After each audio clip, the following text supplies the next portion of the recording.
Why this one certificate can make or break your Portuguese nationality case. So imagine spending years gathering documents, translations, apostling, only to get rejected because the one line on your residency certificate was wrong. Now, that's what happened to one of my viewers. But today, I'll show you how to make sure this doesn't happen to you. Because this one document can really make or break your Portuguese nationality case. And in this video, I'm going to show you 3 critical elements you must know before submitting your Portuguese nationality application, especially if you or your family were born in Goa before 1961. First, what exactly the residency certificate is and why it's a non-negotiable in proving your eligibility.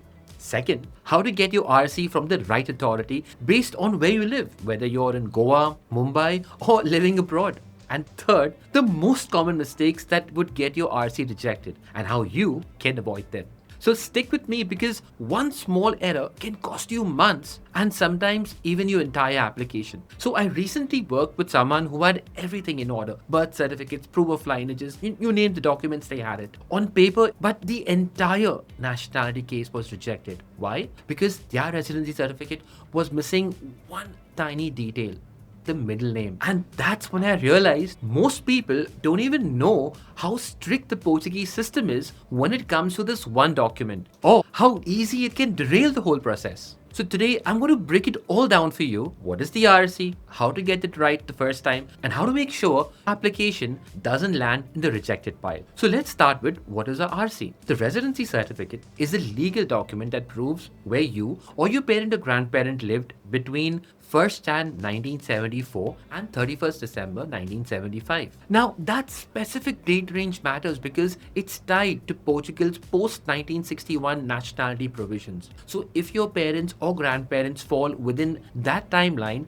this document is non-negotiable. So even if you weren't the one living in Goa at the time and your parents or grandparents did, you still need it. And here's the truth: no RC, no nationality. So where do you get your RC from? Well, if you live in Goa, you can get it from the Mamreda's office or the Panchayat office. If you're in Mumbai, you would usually get it from the church or from an SEO officer.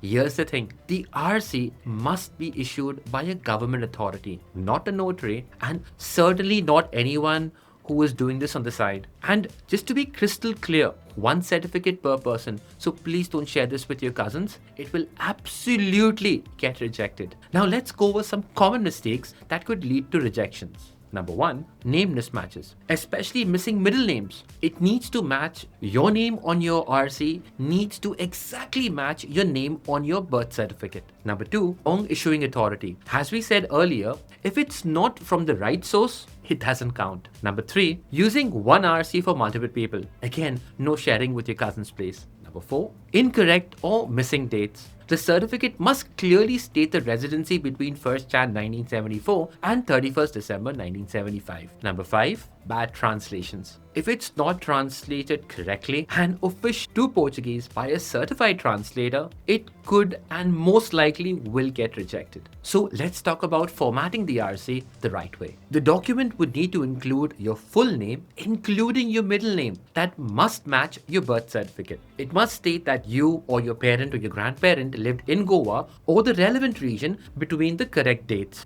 during that time. It must also include the signature and stamp of the issuing authority. And I say this again, 1 RC per person, no shortcut please. And before you think you're done, here's a bonus tip. If your residency certificate is absolutely perfect, Portugal won't accept it unless it's notarized and translated to Portuguese by a certified translator, and not just anyone who knows Portuguese. That's what sets up the next step in the process. So now that you know how to get your residency certificate in the exact format Portugal needs, don't stop here, because there is still one more step where people mostly go wrong: the submission process. That means notarizing, apostling, translating your RC properly. And if you skip any of these steps or do something wrong, your Portuguese nationality case could get delayed or even rejected. So in this video, I'll walk you through exactly how to prepare your residency certificate for official submission. Click here to watch now, and I'll see you in the next one.